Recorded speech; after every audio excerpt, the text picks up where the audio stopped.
terus menyerah, terus berusaha, ikhtiar dan selalu berjuang untuk kesuksesan masa depan. Pesan untuk para pemuda, pantang menyerah, selalu semangat, maju, pantang mundur untuk selalu belajar. Pesan untuk para pemuda, tetap semangat isi kemerdekaan ini dengan tetap belajar dan belajar, serta ciptakan dedikasi yang tinggi. Hai para pemuda Indonesia, pesan untuk kalian, jadilah generasi yang hebat, berkarakter untuk membangun Indonesia maju. Yes! Pesan untuk para pemuda, ayo bangun negeri dan bangsa melalui pemuda yang hebat dan kreatif sejahtera. Selamat Hari Sumpah Pemuda 2024. Maju bersama Indonesia Jaya. Diharapkan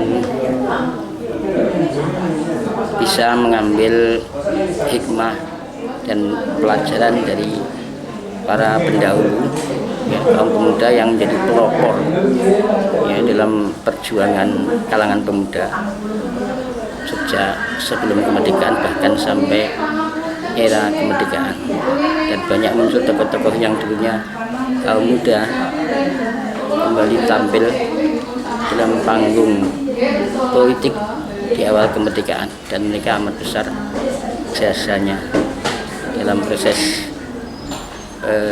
pembangunan ya, mengisi kemerdekaan. Sebagai contoh misalnya Muhammad Nasir, kemudian Soekarni, ini awal kemerdekaan punya peran penting, kemudian Khairul Saleh dan sebagainya, banyak sekali.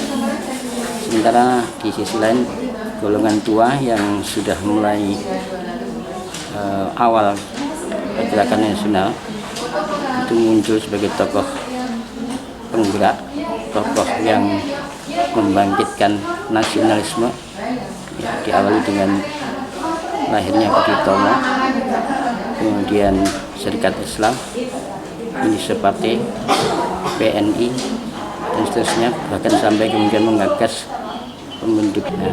Kemudian era perang kemerdekaan, betapa besarnya peran mereka selain golongan militer yang berjuang melalui perjuangan militer senjata, maka ada golongan yang berjuang dengan akal pikirannya, dan inilah yang menjadi contoh bagi kita kaum terpelajar, baik golongan muda maupun golongan tua yang berjuang di awal kemerdekaan, di era perang kemerdekaan, bahkan sampai melahirkan adanya perundingan-perundingan ya, diplomasi seperti misalnya KMP yang menjadi puncak perjuangan kita karena mendapatkan pengakuan dari Belanda. Demikian kurang lebih yang harus kita ambil hikmahnya bagi kita, bagi generasi muda, khususnya murid-murid, siswa-siswa dan kaum muda pada umumnya, tentang perjuangan dari para pendahulu kita, baik yang dari golongan tua, kemudian bahkan golongan muda juga amat aktif dalam perjuangan.